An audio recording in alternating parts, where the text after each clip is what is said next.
It's not copyrighted, is it? Oh yeah. I don't think I'm monetizing this anyways.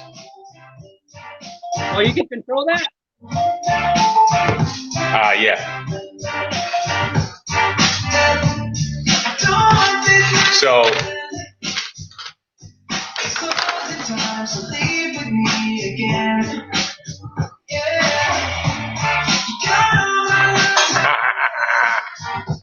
all right, 8 people are here. All right, let's turn that sound up. All right, guys, what is going on?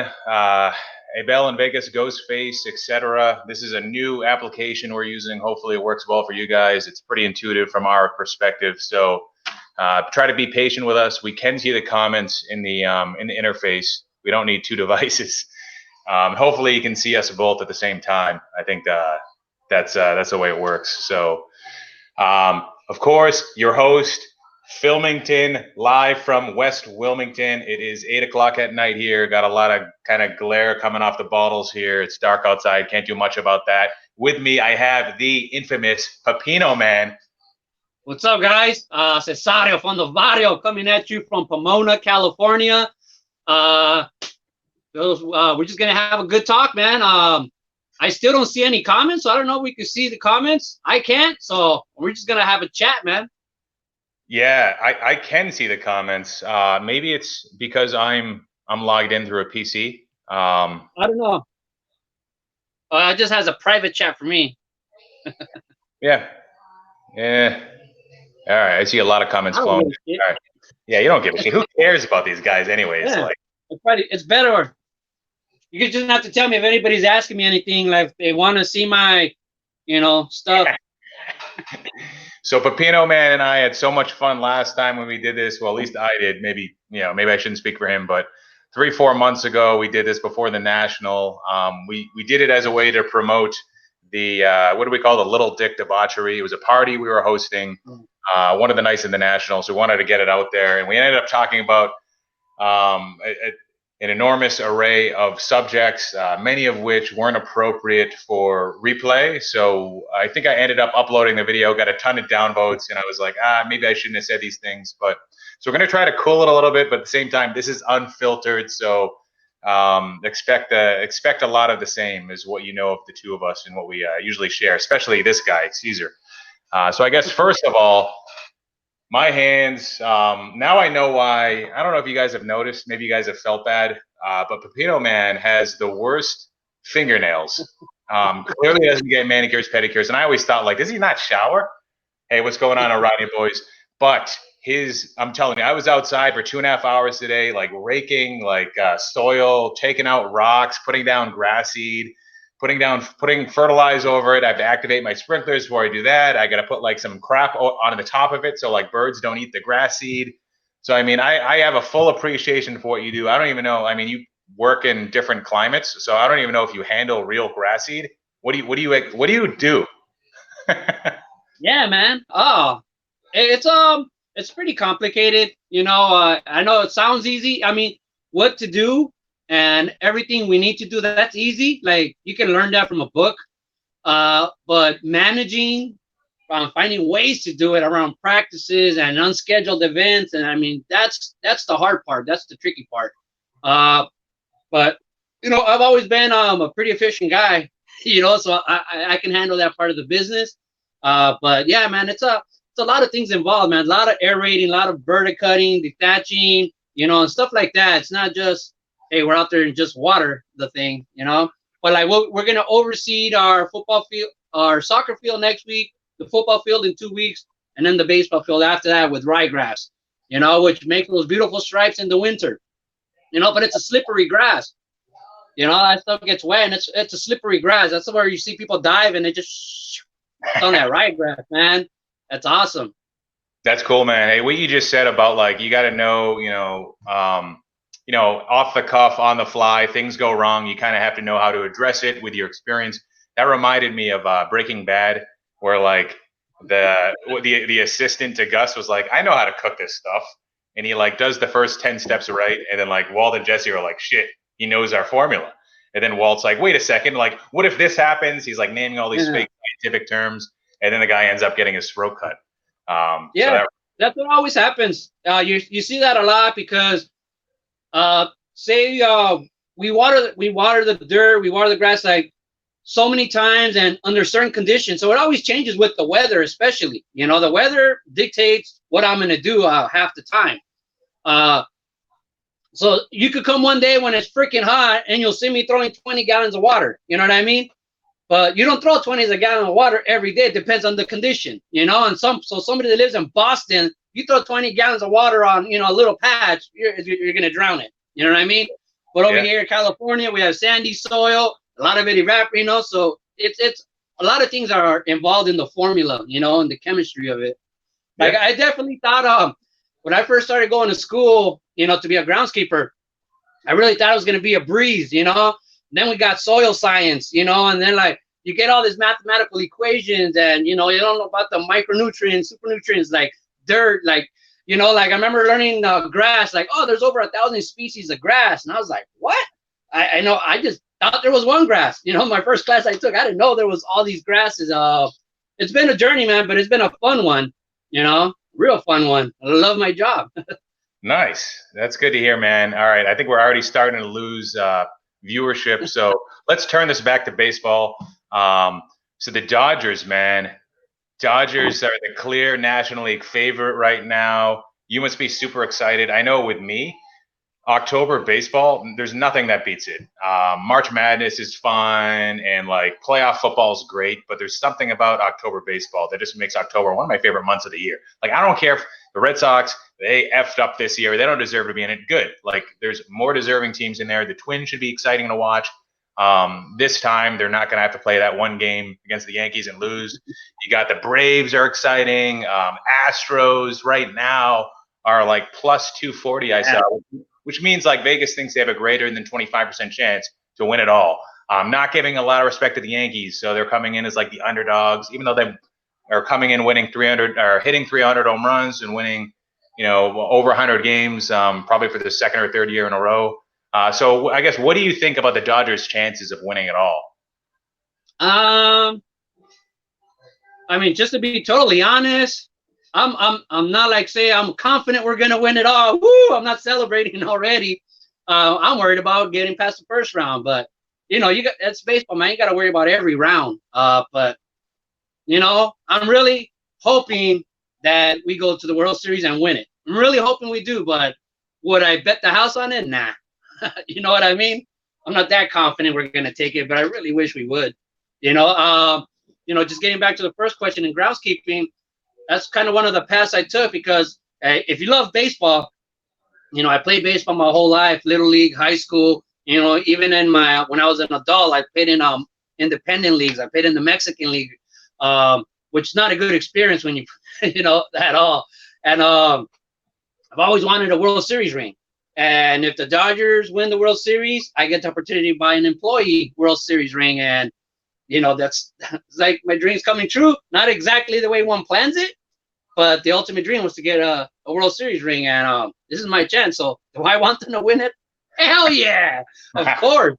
Do you get excited? Are you like able to show emotion during the game? And Oh yeah, it's definitely very emotional during the season. Like even right now, we have a lot of burnout. You know what I mean? Been doing this for a long grind, and sometimes we just want the game to end already. You know what I mean? But the World Series games, even like that one longest World Series game ever played, the World Series on game 3. I mean, shoot, it was off the hook. You know what I mean? The whole time, we're a lot of adrenaline, definitely, man. I still have a lot of adrenaline. Not so much during the season like before, but the World Series, it never gets old. The level doesn't go down. oh, I bet, man. And the Astros will be a tough task if you get there. Yeah. You have to face them. I mean, they've set, I believe, a franchise record for wins, and they were really good 2 years ago. They were good last year. So the fact that they have potentially a better team this year than 2 years ago is scary from a pitching Yeah. side. And I was looking at their lineup at one point when it was healthy. 1 through 7, all guys had a 900 plus OPS, and some of those guys have slipped down to like 875, like Michael Brantley. But that team is stacked. I guess weakness could be maybe the bullpen depth, which could be critical. So Corey Seager is a guy that you collect. Obviously, everybody knows that. He's had an okay year. I guess he's been able to stay healthy, I guess, for his standards. Yeah. Last year, he's always had a ton of respect in the hobby, and some of that is because he plays for the Dodgers. Last year, I remember I was looking at the same card of what's going on, guys. Airtime's talking about fantasy baseball being over, so October's a sad time for him. Baseball Brown, he thinks the Astros are going to win it all. Victor Negron, his fantasy team. Hey, me too, man. I didn't have the best year, to be honest, with my money leagues. Then we got Snoop who's saying, "Sup, Chris?" And what's up, Modern Vintage Collector? Good video, by the way. I saw that about the juice balls factor myth, factor whatever you call it, myth, factor myth. But Corey Seager, I remember last year looking at his hobby and like the same card of him and Alex Bregman, it was like twice the cost of Bregman. And I was thinking like, oh, wow, that seems like super overvalued. I'm thinking like, since then, I haven't purchased any Corey Seagers. I don't think I ever have. Just never had a good time to buy in. Are you going to continue? And I know investing isn't a big thing for you. His performance, though, is that going to deter you from continuing to collect and being a fan of Corey Seager versus other guys? No, I don't think so. And you also got to remember he had surgery. He missed the whole year. So half the season, it was like he was coming back. And honestly, right now, I feel like Corey Seager is going to be the one to carry the team through the World Series because he started off pretty cold and he's getting hot right now. You know, say like Cody Bellinger. I mean, he was almost a shoo-in at the beginning of the season. And, you know, everybody was thinking, oh, he's going to be a lock for MVP. He was batting over 400. He's like at just over 300. You know, I mean, that's a pretty bad slide. You know, so we'll see where that goes. You know, and that's the thing is it going to? And there's I got to say, I feel like a lot of our players choke, you know, in the playoffs and the World Series. So hopefully that doesn't happen this year. You know, we got a little bit more experience. You know, that's what I feel about the Yankees. You know, like they're a really great team, but I feel like some of them will choke. You know, like when we played the A's in '88, you know, Jose Canseco and Maguire choked. You know what I mean? That's what made it easy for us to win. You know, there's always that fact. There's some people that can't handle the World Series. That's what makes it interesting. Some people don't play the same. You're 100% right. And David Ortiz was a perfect example of somebody who Rodriguez pressure. Yeah, A-Rod, he had a stretch of performing poorly. Yu Darvish, I mean, maybe David Price, and he snapped out of it. Yeah. You know? The guys can snap out of it for sure. Adam Ha is saying, tell Pepino to stop drinking. I hope he doesn't get drunk before this is over. And Mr. I gotta get another beer actually. Mr. Dub, Bay State Breakers, talking about Jock Peterson. What happened to him? He kind of fell off a cliff. I feel like, yeah, overall, like he's a streaky guy, right? Obviously, he performed really well in the home run derby. He probably had stretches where he hit multiple home runs a week. I haven't looked into his numbers, but I know he still walks a lot, but he's not really going to hit like 40 home runs. He's going to that average. I've been very vocal about him and why I felt over the years what happened to him. I was a big fan of Jock Peterson because he used to swing as hard as he could at every pitch, you know, and a lot of people didn't like that. And I'm not a fan of every player on the team swinging like that, but I think it's cool if one guy's like that. And so to me, I always, you know, Mickey Mantle, my favorite player ever, said he swung at every ball as hard as he could. Every ball he grunted, you know, like Nolan Ryan pitching, you know, you hear the grunts. So that's what I used to like about him.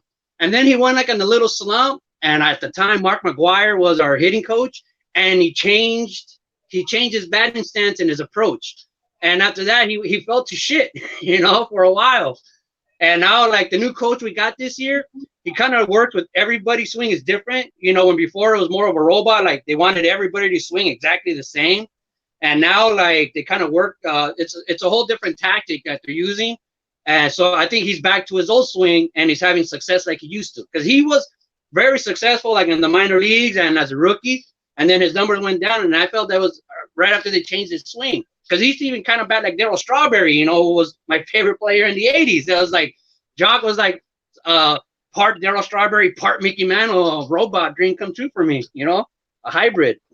Yeah, for sure. But yeah, I felt like when they changed his swing, he went to shit for a while, you know, and now he's back up. He doesn't hit for average, obviously, right. But I like his home runs.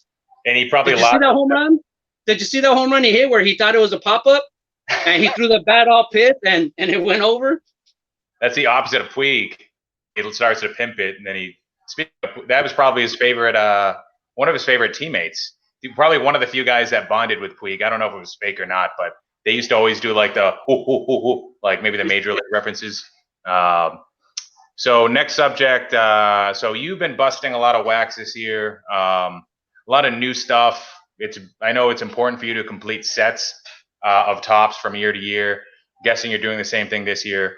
So I guess overall, release-wise, what's your favorite release so far that has come out from 2019?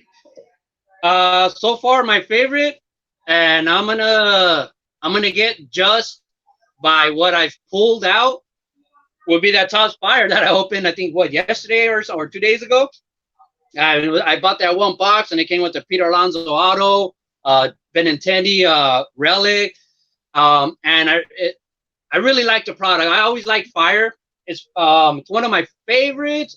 Top Gold's labeled probably my favorite of all time.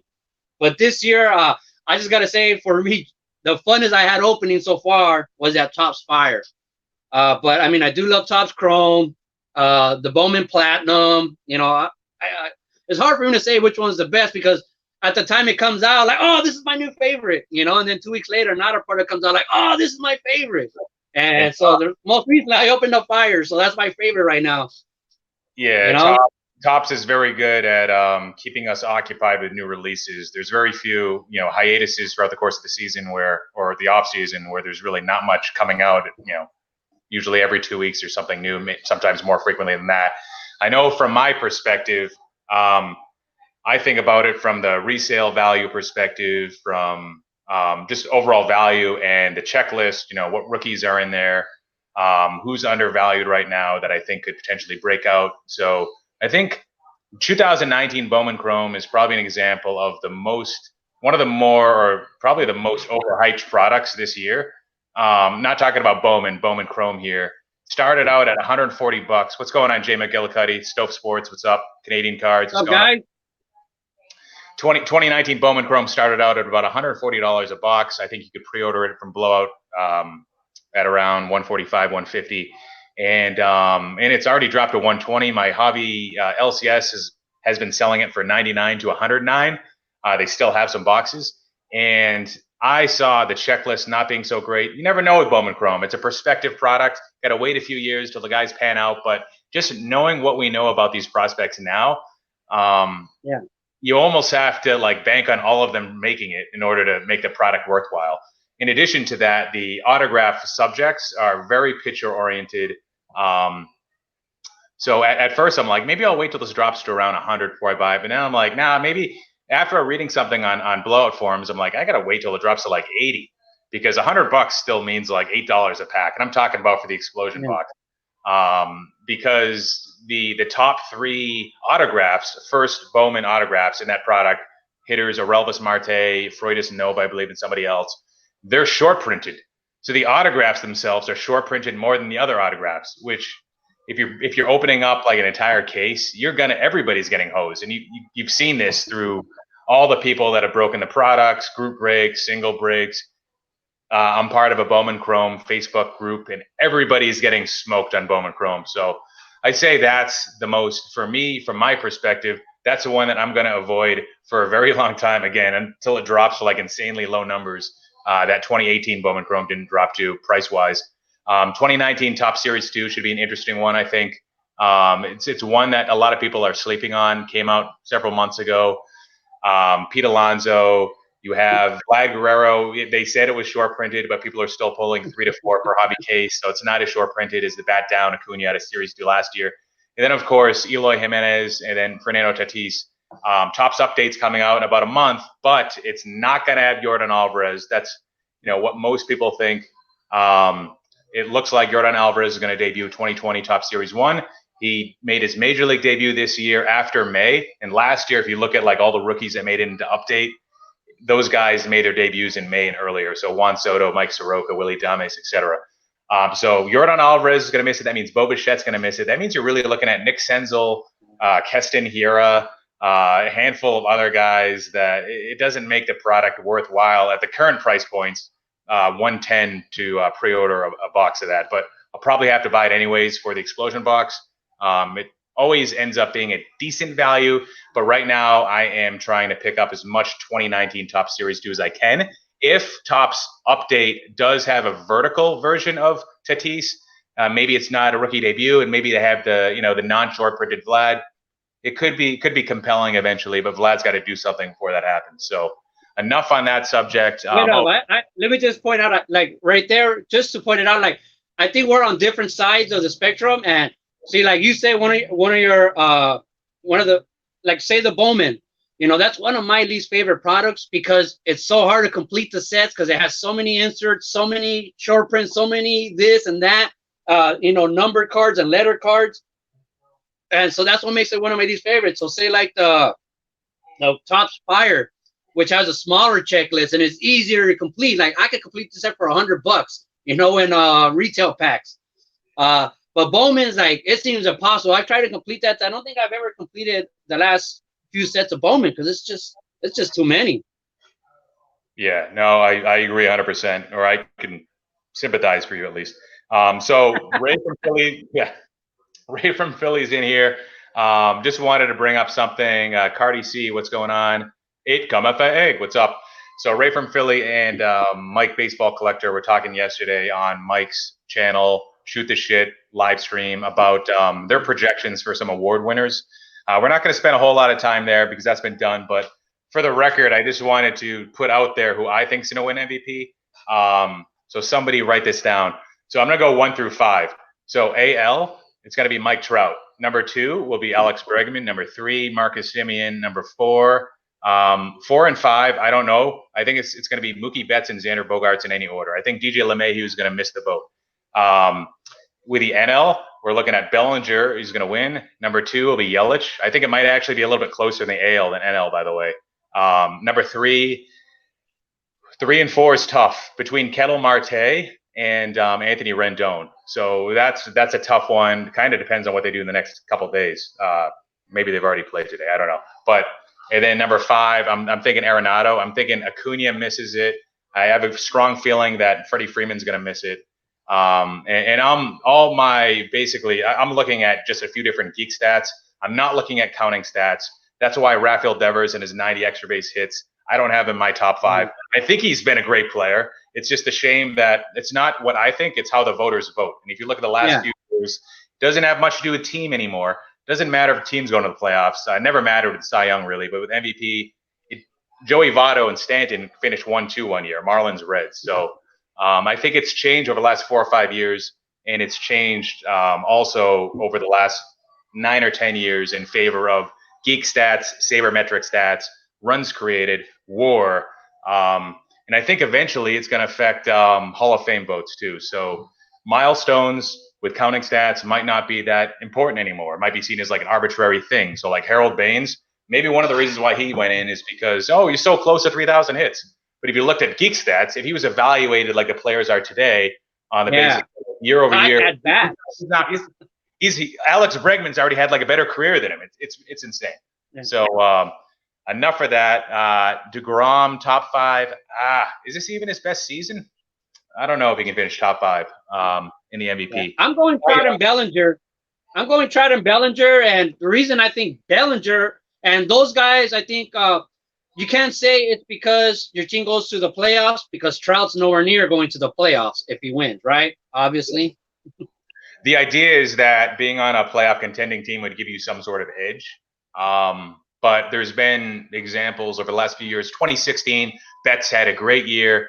Trout didn't go to the playoffs. Betts did. Trout won the MVP. It wasn't even that close.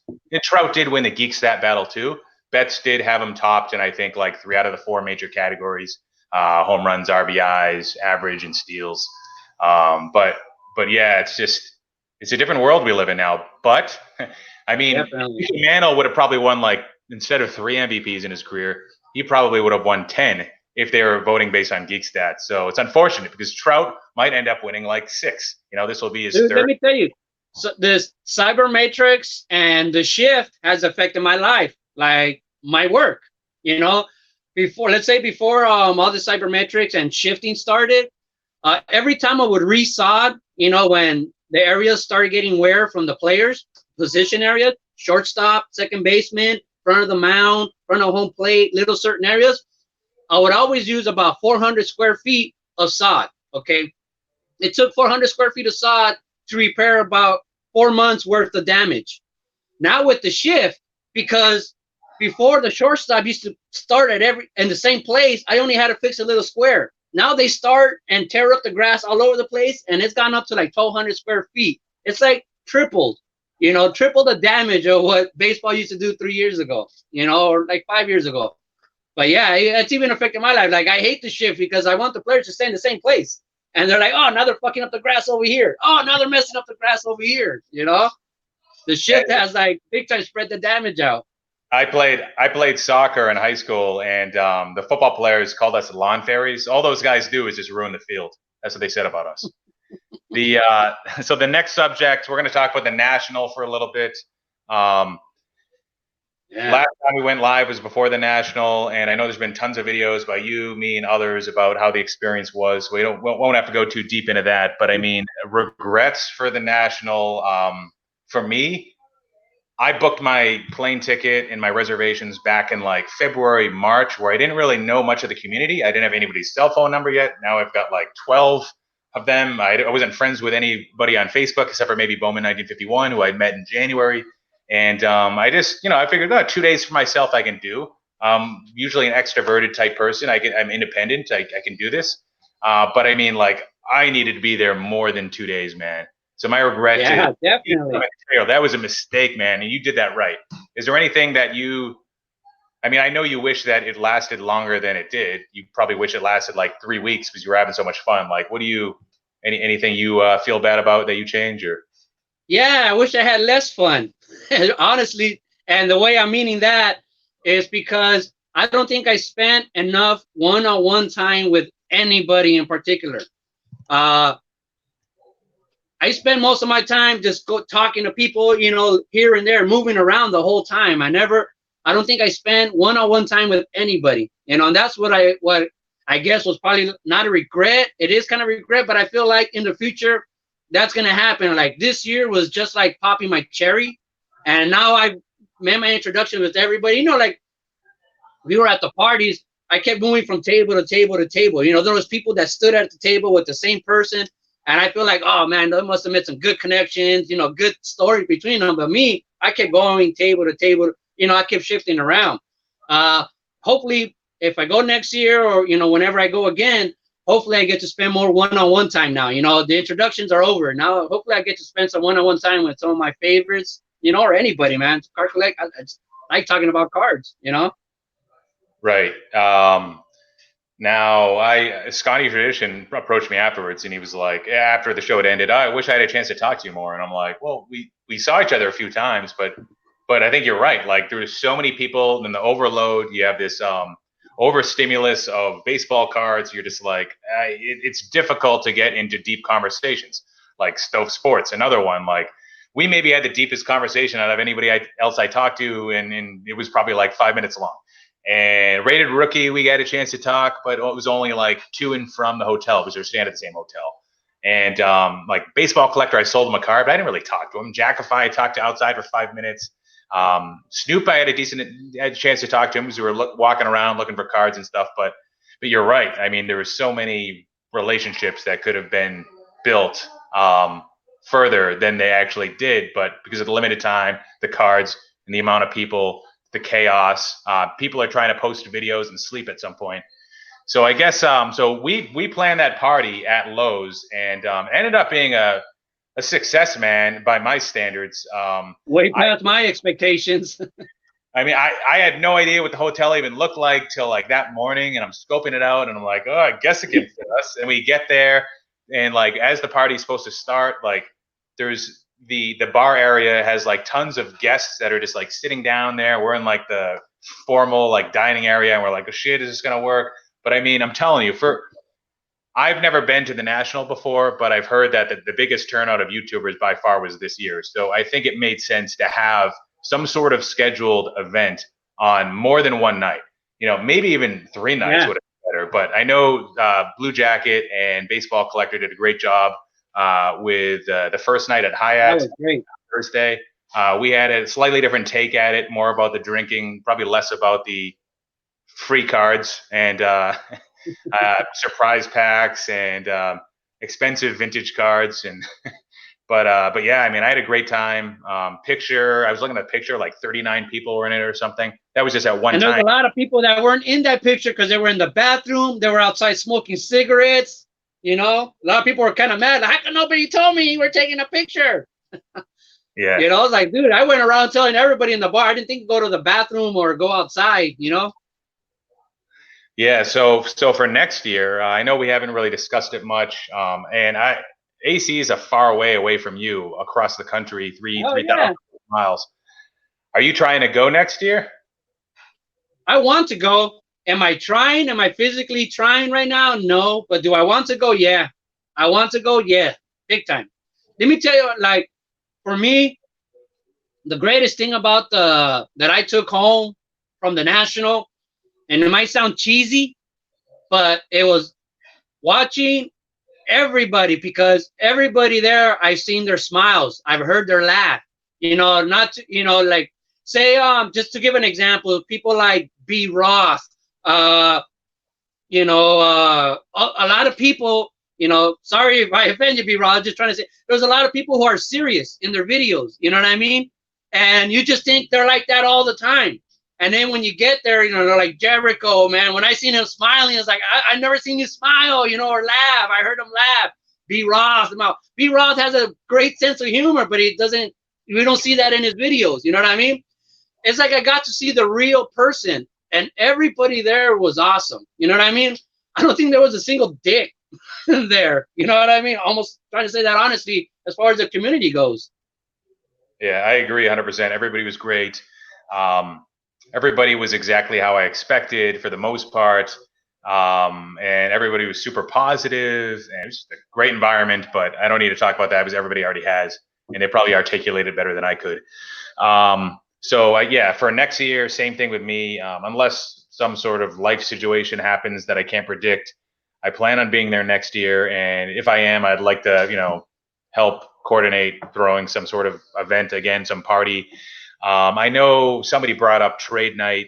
I wasn't able to go to trade night, so I was actually getting that confused in my head with what card collector, he's big on Instagram, did. I forget what it was called, but there was some Instagram party where like they booked this giant ballroom, like tons of people.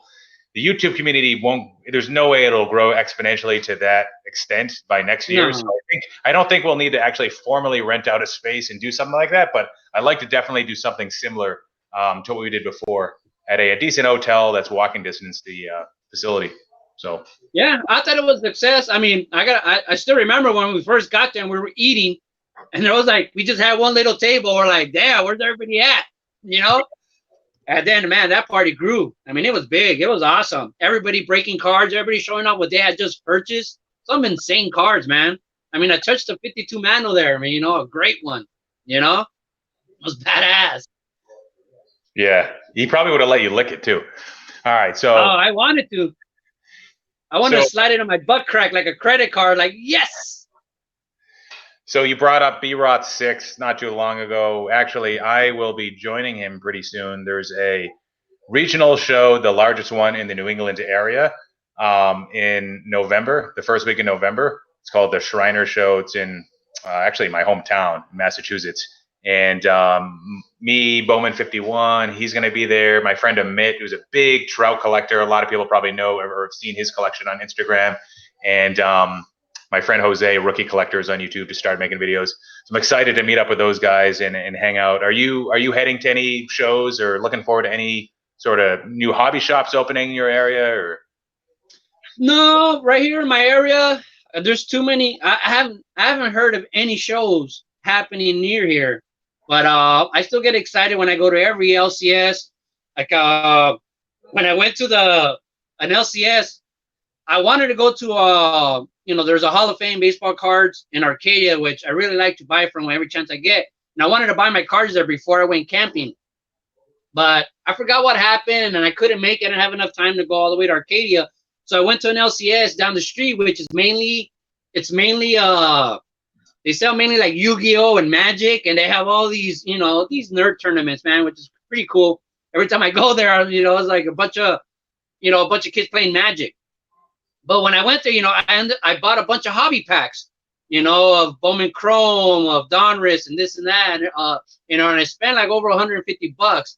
And he was pretty excited. He's like, "Hey, are you gonna open these right here?" And like, these are the right here.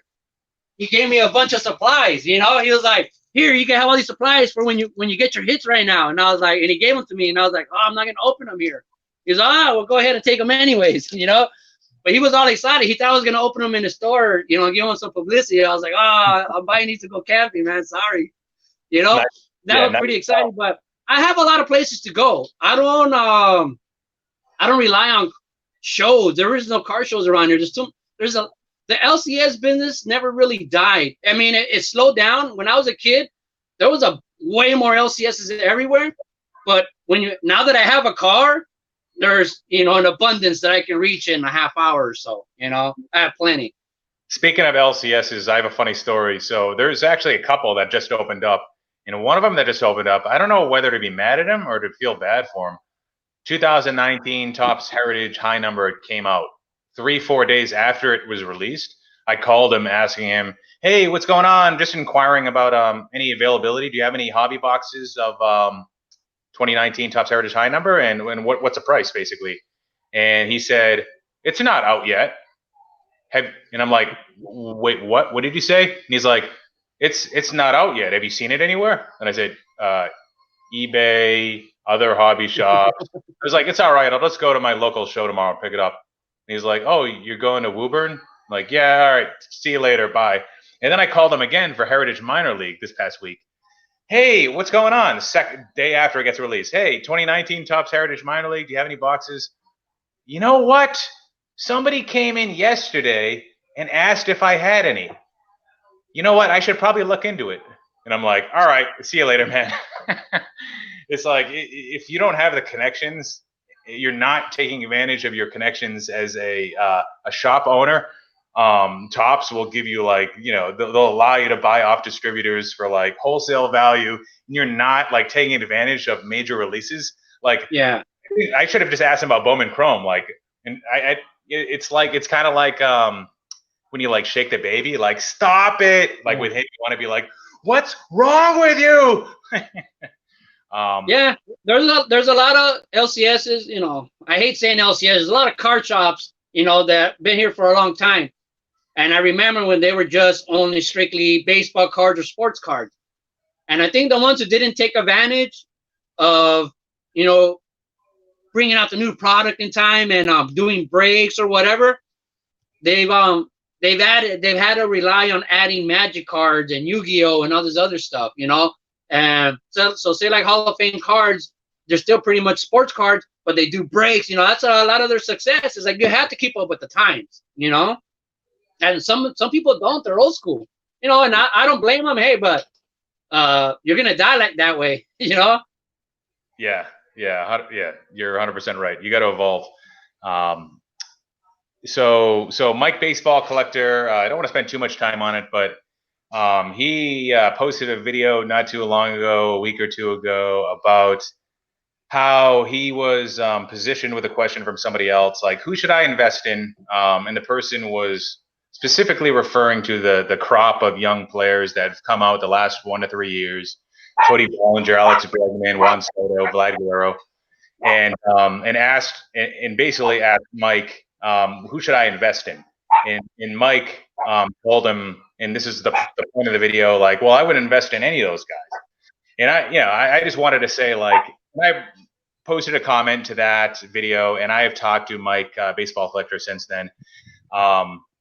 He had, at one point during the course of this video, 15-minute video or so, he had mentioned it's a risky business to flip. He mentioned the word flip when he's a long-term sort of collector, where he doesn't really sell a whole lot.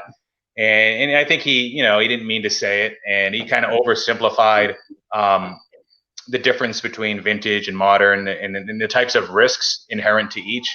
And I know and I agree with the core of his message.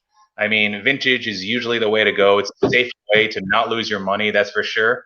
And it's performed really well over the course of the last 30 years, and he knows this, and he's been in the hobby for longer than I am. But I think the video kind of made me, and it almost inspired me. Like maybe, you know, a lot of people see him as like the source of truth for vintage cards. So maybe what I need to do is I feel like I need to be more responsible in informing my viewers about the risks of current cards, because I do a lot of flipping. People probably watch my videos, and now I'm at 1,000 subscribers. Months ago, I was at 300, but now, you know, it's different. And I think I need to be a little bit more. You started from the bottom, now you're here. I think I need to be a little more explicit on like, these are the risks you're going to take. Like if I showed off like an Acuna card, like, listen, like I bought Acuna 3 weeks ago, but now I've sold all of his cards in September, which is what I've done with a lot of Acuna cards. So a lot of people probably see videos from 3 weeks ago and they think like, oh, he's buying Acunas, I'll buy Acunas too. You know what? Maybe you're just doing that based on, you know, your intelligence, and I'm not always going to be right. I'm probably usually going to be wrong half the time. And there's other different sources for, you know, intuitions at play. And but basically that inspired me to my content going forward. I'm going to be focusing on probably less, like I've done a lot of mail days in the past. Like, look at my pickups. I picked up, and this is a card I just picked up, Cody Bellinger, Topps Chrome update. This is the refractor, number to 250 and a PSA 10. I got this like Mike Trout here. So it'll be less about that. There'll be more of like tutorials, information. Like I want to do a video, which is one I'm working on right now. It's taking me a lot of time, by far the most amount of editing I've ever put into a video, talking about the independent card grading companies like GMA, BCCG, and what I think about those. So no spoiler alerts, not going to give away anything, but that's good. Also, I want to do a video on, I want to do a video on projections too. Like, you know, this is where Acuna cards are, and maybe buy, hold, sell, how I feel about certain players, because maybe I'm not conveying that as much as I should. As somebody that does flip a lot, clearly, you know, you know that if you watch my videos, but I didn't mean to be too hard on Mike. And again, I've talked to Mike Baseball Collector after that video was posted, but I just didn't like the way he conflated the two, the flipping and the investing. And he didn't mean to say that. And he does respect me. And it is true. I mean, a lot of people are losing a lot of money flipping. The risks are high. There's a lot of big fish that are doing okay, and a lot of smaller fish that, you know, are struggling to get the single-digit margins, if that. So it's a tough world out there. And I think as a YouTube content creator, as somebody that is now looked to in the hobby as like somewhat of a quasi-expert on flipping and on modern cards, I just need to do a better job on enlightening, informing people of the risks, and maybe in just educating people on what my current stances are. I'll tell you right now, I'm not buying Ronald Acuna right now. Right now, with Cody Bellinger, I'm not buying, even though he's going to win the MVP. Pete Alonso, I'm not buying right now. What? Juan Soto, I'm holding. Fernando Tatis, Bregman, maybe, but he's really come up over the last week. He's had 9 home runs in September. A lot of people think he's going to win MVP. He's not going to. No. But maybe he does something in the World Series, you know. So you know, he's like more of a hold. Juan Soto's a hold. Tatis is sort of a buy, but his prices haven't really dropped enough. And then overall, you got to look at the cycle of vintage versus modern. Vintage tends to be a little bit more hot in the off season, where people flock to modern during the season, and you know about that. So I mean, modern's usually a great time to buy. Most players after like mid-October, late October, World Series is over, or that player has been eliminated from the playoffs, and nobody's thinking about them. They're thinking about vintage. They're thinking about the guys still in the playoffs. They're thinking about the prospects for next year, maybe. They're thinking about football. But Stoke Sports is asking about derivatives, so we can hedge our card holdings. Hot cold list. That's a good idea. On that video you're talking about with Baseball Collector, I responded to him as like, personally, I just think it's silly overall that anybody would even think of baseball cards as an investment. You know, I understand like the word investment. Okay, you're hoping to make some money off it. I understand that. But for people that say like, I'm banking on this, you know, like I'm I'm putting all my chips into these baseball cards and hoping they explode. It's like, what's wrong with you? You don't, and that's one thing too that I always kind of like when people say like, oh, this guy is a guarantee. When you're talking about rookies, Vladimir Guerrero, everybody thought he's gonna hit 50 home runs. It's like he drove the prices of packs up really high. When they were first coming out, like Bowman Chrome and stuff, and he hasn't turned out to be what he's gonna be.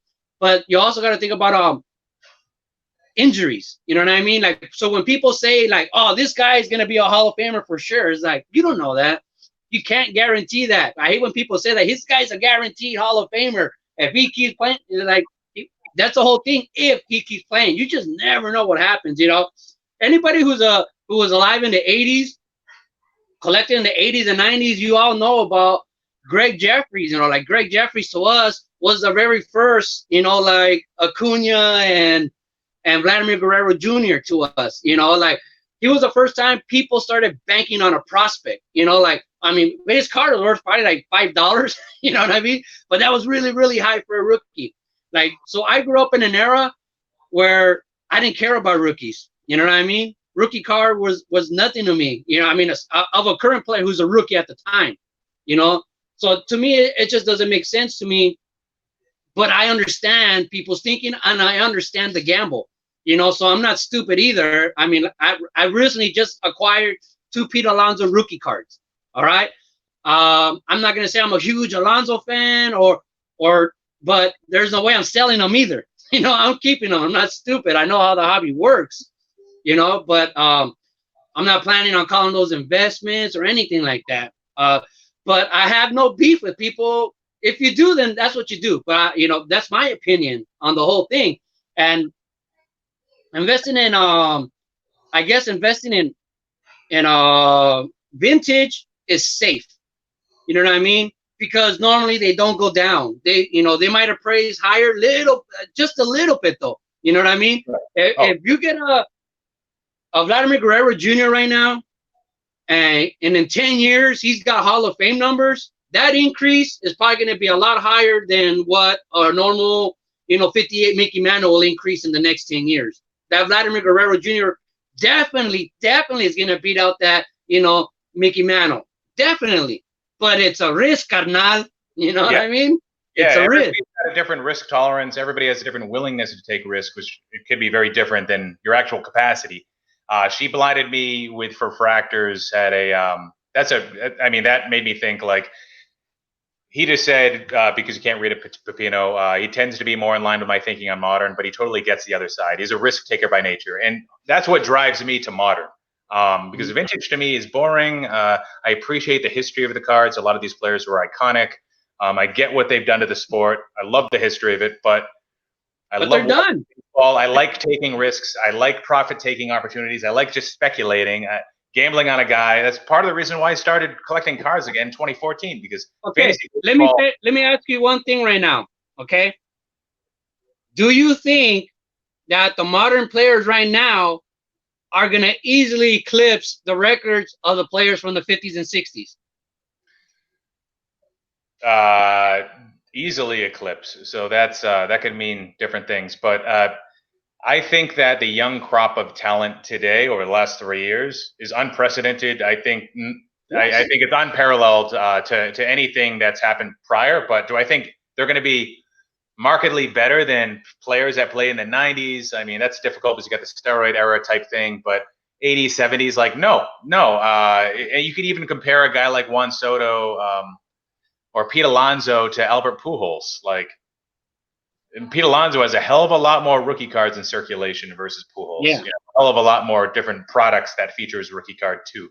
So there's a lot of different, and that made me think of something where, speaking of creating content to better inform people of decisions on modern cards, I'd actually like to create something about if people are going to treat it as investment, they have to be informed about what could happen over the course of a market. There's the expansion, the early upswing, the late upswing, and eventually there's usually a recession with securities, with things like baseball cards too, which we saw in the early 90s. So not predicting when that will happen, because nobody can guess, nobody can predict the future, and it's linked to many different things, the economy as well. But this is a conversation for a different video. But basically, what are the warning signs of a baseball card crisis, of a recession? Because I have a few different ideas of what that could be. But I think that would better help people understand, like, all right, well, there's risks here, but also, like, if Gary V leaves the market. I'm probably a little selfish, but I'm all for a baseball card recession and weed out the people who are just in it for the money, because then only the collectors kind of stay. You know what I mean? If you understand that. Yeah, and recessions are great. You always need a period of underperformance in order to get above that. Okay, let's talk. Okay, it's the same with anything in life. There's peaks and valleys. Everything in life. You know what I mean? I see, even like in YouTube, I see people that come up on YouTube sometimes and they're fucking doing all these numbers and getting all these views. And what they're doing is like, it's pretty spectacular. It's pretty new.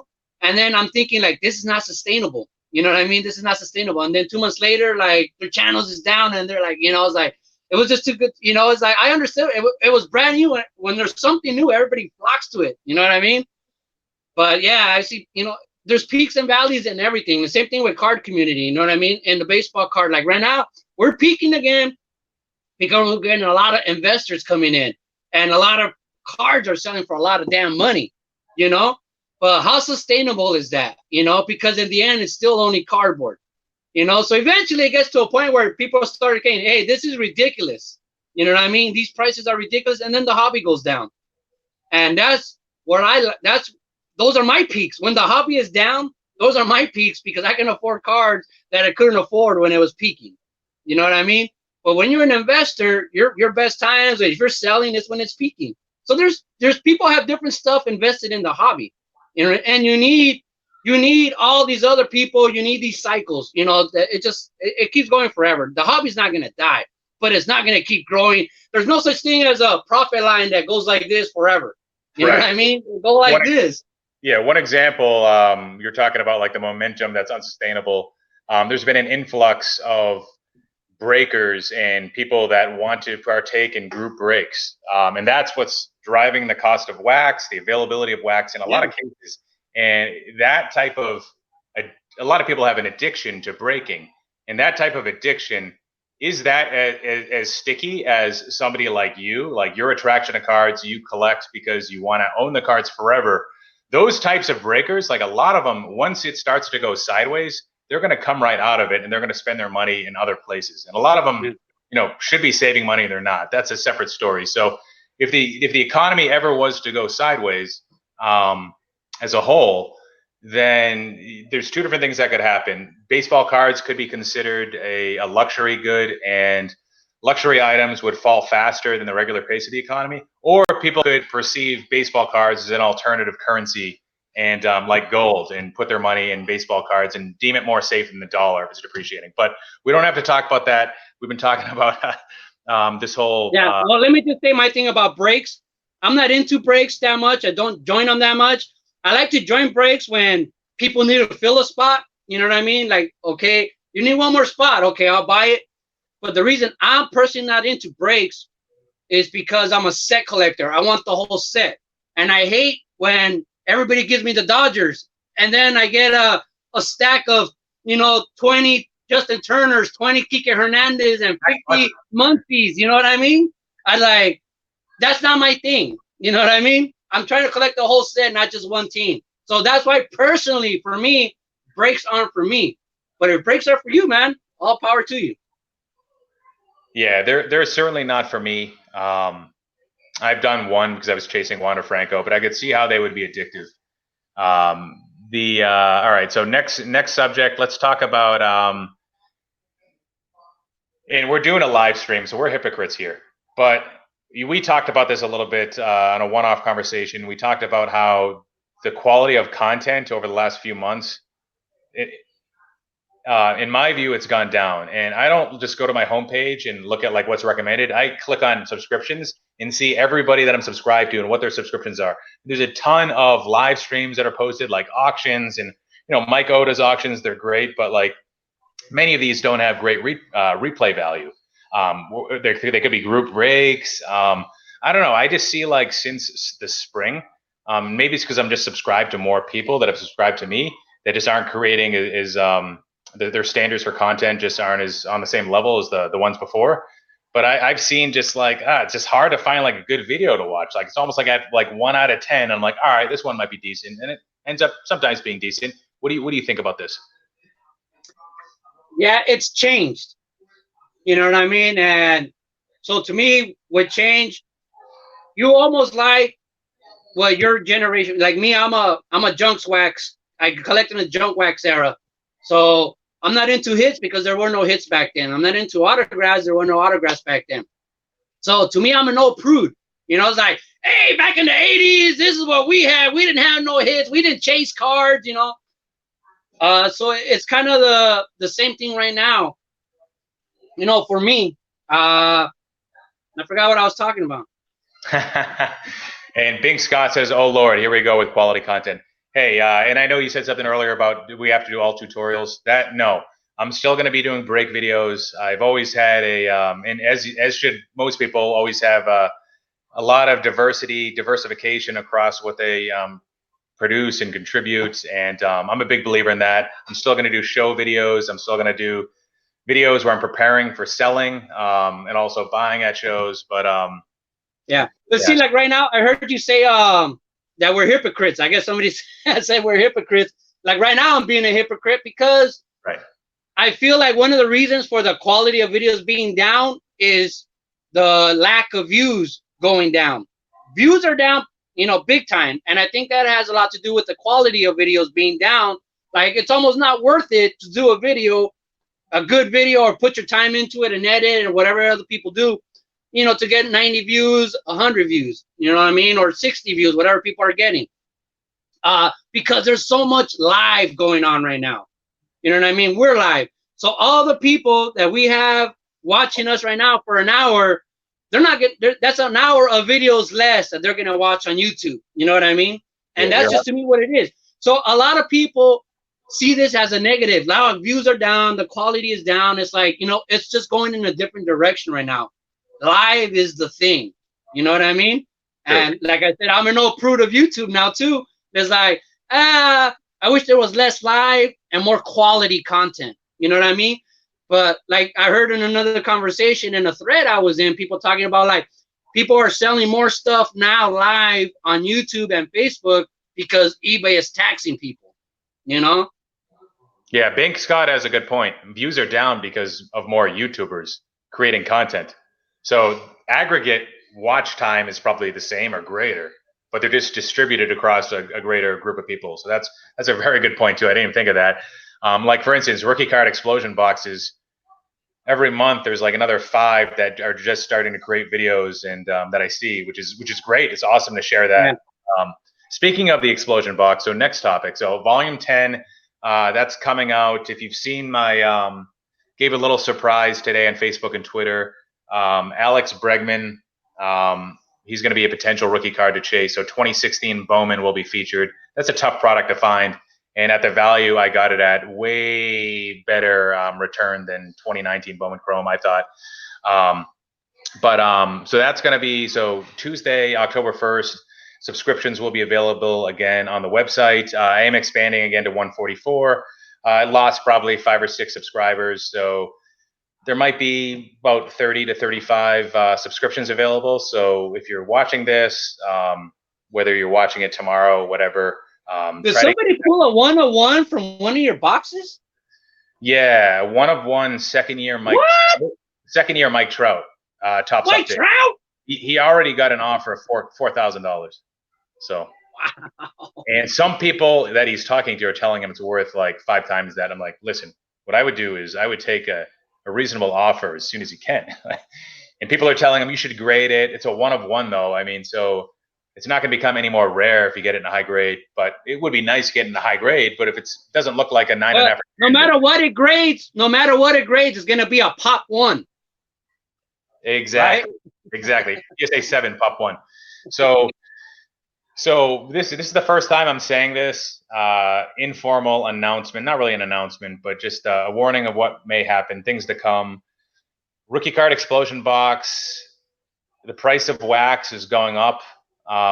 It has been going up, especially Topps update stuff, especially the good stuff. The newer stuff, it's tough to find at like a few months later at bargain prices. You know, like last year, all right, Topps Chrome's been released. Let's focus on the new thing. I don't know if 2019 Topps Chrome is ever going to drop to 75 bucks like 2018 did last year. And 2018 was a stronger product, to be honest. So what I'm trying to get to is, and also I'm dealing with sales tax, stuff that I didn't really account for, but now I'm selling higher quantities to all different states. Basically, what I'm getting to is I'm considering a price increase for 2020 for subscribers for one-time purchases. They might be different. I'm not sure how I'm going to play. How I'm going to do that, but I'm thinking between a $2 to $5 increase in prices. So right now, a subscription is 58. At most, it would go to like 63. Maybe it'll go to 60, 61. I still haven't decided, but hope I don't lose too many subscribers because of it. But it really is because of the expenses and that go into it that have evolved over time. What do you think about? Pay for that new Mercedes, huh? Yeah. Of course. Oh, nice. Bing Scott pulled a 1-of-1 Royce Lewis. That's right. Maybe. Nice. From Minnesota, right? Yeah. Top prospect. These Bowman Chrome autos selling for a lot. Oh, Cardi C. Yeah, the website, rcexplosionbox.com. But you can only do it at certain times of the month. So between the 1st and the 2nd of October are your best bets. So I'll just put October 1st for you. So set your calendar. They should be available all day. I don't think I'd sell out. I guess I could. I can't promise that. I wouldn't sell out 35 in a day or 30 in a day. But hey, and go ahead. No, go ahead. I'm just thinking out loud real quick. I wonder what everybody's opinion is on what a successful YouTube video is. Like, to you, what makes you happy? How many views are you content with? You know what I mean? Like, to you, what makes a successful video? What are you trying to reach? What are you hoping to get? How many views or how many likes or whatever? How many comments? Yeah, that's a good question. I've never really thought about it too much, but Zombie Collector will say that views don't matter. I would say that views do matter. If I'm creating content that nobody's seeing, one of the reasons why I launched the Explosion Box was so I could get more exposure, more subscribers. You know, it wasn't for a money grab, to start at least. Now it's somewhat profitable a little bit, which is great. But I think that I would, you know, for me, and it changes, the more subscribers I get, I have a different baseline, different average, but you know, it's got to be like above average for views for me. So for me, average might be like 600 to 800. So 800 plus. The comments though are where it's really at. Bing Scott said 1 view, 1 comment. That's what Zombie Collector would say, right? The comments is where it's at. And the most, I don't know if you've noticed this too, Pepino. But what's his name? Triple Crown 24 JT. I told him this to his face, and he's like, "Good, that's my intent." I said, "You leave the most well thought out and like well articulated, eloquent comments of anybody that comments on my videos." And he's like, "Well, that's what I try to do because that's what I want. That's what I like. But I also like the fact that I want to be able to teach somebody something." Even if I'm breaking a box of whatever, I'm usually talking about shit that's going on in the hobby, my thoughts about Devers not finishing top 5 in AL MVP and stuff like that. So I like the fact that I'm able to educate others. So not to sound like cliche like those back pages, but it's about educating people, influencing people. Clearly the views do matter. I want people to see it. The balding video is so people could see it, maybe not my network, but like the network outside of card collectors. So I guess like that's the way what would make a successful video to you? For me, all I want is 100 views. That's where I'm satisfied. I shit myself until I get 100 views. You know, there's a couple videos you put it out and I don't get 100 views for like 2 hours, and the whole 2 hours like I shit. Once I get 100, I'm good with that. But my main thing before was on comments. You know, that was my main thing before was how many comments, because that was something Ricky Russo commented when I was kind of new on YouTube. And he used to say, and he made 2 videos. I remember 2 different videos. He said the same thing. He's like, what makes a successful channel? He's a Pepino Man. He only has like 50 subscribers, but he gets like 100 comments. He's like, that's a successful, because he had like thousands of subscribers. He's like, I get like 30 comments. He's like, man, he used to always, and so that stuck in my head all the time. And I remember too, when I first started, I used to try to respond to every comment. But I remember one time I timed myself, and I said, oh, let me see how long it takes me to respond to all these comments, like overnight, that I didn't respond to. And it was like 100 comments. So for me to respond to, like, I think it was 108 exactly. It took me like an hour and a half. And after that, I said, you know what? I'm not responding to comments anymore. And I hardly ever respond to comments anymore. Like that, I don't know. I just threw that on the back burner, and I'm just gonna make videos. If people watch it, they watch it. But I still have that. I need at least 100 views, and I consider that a success. I aim low. Got it. You know what I mean? Yeah, you can't be disappointed if you aim low. You had said something just there that triggered something for me. Something I've given up is, and I feel bad about this, but I've given up contest responses. So, oh yeah, maybe it's Blue Jacket. Actually, did he do one recently? Oh no, he hasn't announced his yet. But maybe if the contest is ridiculous, that makes me sound like a terrible person. But I don't care if it's Bowman 1951, who's like my best friend on YouTube. I don't care if it's Silver Jackify, who I love, who inspired me to start doing YouTube. If it's Baseball Collector, Purple GT44 had a great contest response. I'm like, I got to do this. But I want to, and this is aside the business aspect of things, Bink. I think actually my YouTube content might outlive the explosion box. I've already taken a step back from the shows too that I do, but I've just given up contest response videos because I want to appeal to the mass of my subscribers, and the mass might not know who Scotty Tradition is or who this person is, and I'd love to support the person. I'd probably love to win the prize too, but I want to create videos that get watched, that get exposure, that allow me to grow.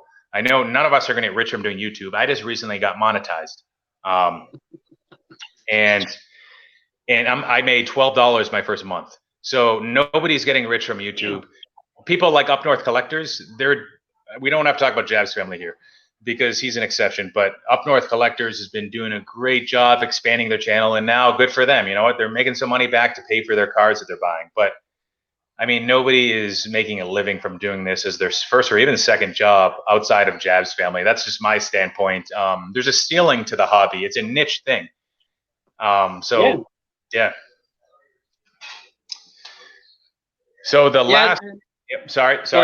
No, you go. I was going to move on to the next topic. Go ahead. Last thing. So we're at an hour and 9 minutes. So let's try to cut this after like hour. Yeah, we don't want to go that far over like hour 15-minute mark. Let's provide a shout out. Hopefully you have a person in mind, and not yourself, and not baseball doll. But do you have so for me, it's Premium Cards 44. So I haven't been able to do a shout out in a while. Obviously, I could be sneaking those into videos, but sometimes I just forget. And there's all sorts of new people that are supporting me. But Premium Cards 44. I'm not just saying this because he subscribed to me, and that he subscribed to the Explosion box. But yeah, she blinded me to refractors. Mike and Luke are the best people, and they have the best camaraderie too. It's not forced. They both contribute equally. And this is the same thing with Premium Cards 44. So it's two brothers from Toronto, I think. I don't know. I forget where they live now. I think like South or North Carolina. They just got back into the hobby. They're breaking stuff. They're getting it fast, sometimes the day before release. And they've grown, amassed a high amount of knowledge for like newbie collectors. I'm sure they know all the players' names. They're big baseball fans. They've collected when they were younger. But I mean, when I watch products like 2019 Topps Heritage Minor League comes out, I skip over Jab's family and then I go see Premium Cards 44. So check them out. They're very positive. They get a lot of good hits. Maybe they're not showing all the breaks. Maybe they are. But it's just cool to watch those guys. Up North Collectors too. But my favorite new breaker would be Premium Cards 44. Pepino, you got a shout out? Well, if I want to give a shout out, I think I'll shout out the Essential Credentials. They do these podcasts and they talk about the 90s cards, a lot of the refractors, the shiny cards and stuff like that. And one of the reasons I'm going to give them a shout out And this is just the last second thought too. Is I'm gonna give them a shout out because I listen to all their stuff because they make podcasts that are like over an hour and a half. So I listen to their stuff while I'm driving. I just put it on my phone in my car and on the auxiliary, and I listen to it on my drive home. My drive home is usually around 2 hours, man, after work sometimes, most of the time. So I listen, and I never get to comment. You know what I mean? Because I'm driving, and I just have it in my car, and I listen to it, and then when it's over, like another video comes on, and I normally don't go back and comment on their videos, but I watch all of them, and it's a good listen, especially for someone like me because I didn't collect in the '90s. I gave up on baseball. I gave up on MLB in the '90s, so I didn't collect as much in the '90s. I kind of gave up, and they're filling me back in because you know what, man, I missed a lot. The '90s, I think, was a great era of baseball. Trying to forgive everybody for the junk wax era, and a lot of great product came out. And these guys, I'll talk about all that stuff that I missed out on. So I'm actually learning a lot because I didn't know a lot of that stuff. The same effect that baseball card junkies had me when I first got into YouTube. Like the essential credentials are now kind of talking about it. I'm just listening instead of actually being shown. So I'll give them a shout out. Nice. All right. Yeah, Michael brought up a good point. Now that the community's expanded so much, it's really it's infeasible to do enough responsive videos to satisfy everyone who's doing the contest. No, it's not. And you do a great job at still doing them. Somebody with your amount of subscribers, I mean, you might do 3 in 1. My last time, I think I did 8 in 1. But like Amio, Tenny, there's just so many people where I'm like, I want to support their channel, but like I'm only going to be able to do a comment response if you allow that. If not, yeah, well, it's impossible to, especially for somebody that has so many subscribers. I told somebody, I think it was Bowman 51. I was talking, I was like, it's like I could send out 50 packages of care packages, in one day, and you'll probably only see like 10 of them because you're not subscribed to everybody I'm subscribed to. You're not going to see them. You're not going to see 45% of them being open, or less. And it's the same thing with response videos. You know what I mean? I'm subscribed to 1,500 people too. And if you're subscribed to like 100, you don't even know a quarter or a half of the people that I'm making video responses for. Just like you said earlier, why you don't make them, Right. But there is a lot. That's why I say sometimes when I answer my phone, when I look at my YouTube feed, I get like, there's like 12 people on live. You know what I mean? But when you open your phone, you're subscribed to 100 people. You might only see 2 people live. Everybody's feed is different. But for me, dude, there's a lot of response videos out there right now that I still need to do, and I'm not sure if I'll get around to them. Well said, Pepino Man. All right, so last thing I have to say is I will be going live on Mike Baseball Collector's channel tomorrow, Beyond Cardboard, where there's a bunch of pre-canned questions that he's going to fire off to me that I know in advance. So my job is to make my response appear not scripted. So I'll work on that by trying not to look at the questions in advance, I guess. But yeah, so that there's no set time for that because Jeff Airtime wants a wrench. Yeah, I don't know how to do that yet. Can I do this? Can I do that through this app, Jeff? But yeah, sometime between 4 to 6 p.m. Eastern time, that's going to happen. We don't know the exact time, but prepare for that. Yeah, Egg is saying, where's the unfiltered part? If we had time, I would talk about my hatred for blowout forums. Egg. Hey, let me say this. Egg. I told him, let's go live on Monday and we could get buck wild, but he wants to air this. He wants to post it back up. So I don't want to do anything to ruin it. He wants to repost it. So I told him, hey, next week, let's do one that we don't plan on reposting and get buck wild. You know what I mean? That's what I want to do. But speaking of BBC real quick, hey, Mike, I hope we do the YouTube Hall of Fame this year, right? Don't pussy out. Yeah. I got your back. I know, man. I'm supposed to be first ballot. That's what they've been telling me. You thinking Mariano Rivera? Yeah. So the YouTube. One last thing about YouTube monetization. I know I'm talking out of order here, but we talked about that a little bit quickly earlier. But every other video, if you've watched it, I have a copyright violation, which instantly removes the eligibility of me making any money off ad revenue. Instead, that ad revenue goes to the creator of the music that I stole. So even this live stream, for instance, if you watch this again, the first 20 seconds, for no reason, there was a Jonas Brothers song. So even though we didn't use any vulgarity that would like make this ineligible, I automatically just cut it out. That's how like little this matters to me. I'm just like, if I can steal a Linkin Park beat and like get an extra like 300 views, you're not going to get rich off YouTube until you're famous first. So why don't I focus on making the best content first? And maybe if I ever get to 5,000 subscribers, then I'll be like, okay, now I'll try to actually make money off YouTube. And I know, others have had different approaches, like maybe Maiko and others, but hey, at least Maiko doesn't have a Patreon account. All right. So that is it for me. I don't have any final words. Thank you guys for watching. Pepino, do you have anything to share? No, man, it was a good time, eh? This was a serious talk, guys. Hopefully we could get buck wild on the next one, Phil. No repost. I know. This was a serious conversation, guys. Hey, I liked it. I liked it a lot. This was fun, man. And we actually got to talk about stuff unlike last time where we just started uttering gibberish and like you were covered with like lotion at one point. All right, guys. Take care, everybody. Filmington, Pepino, out. Love the hobby. Ciao.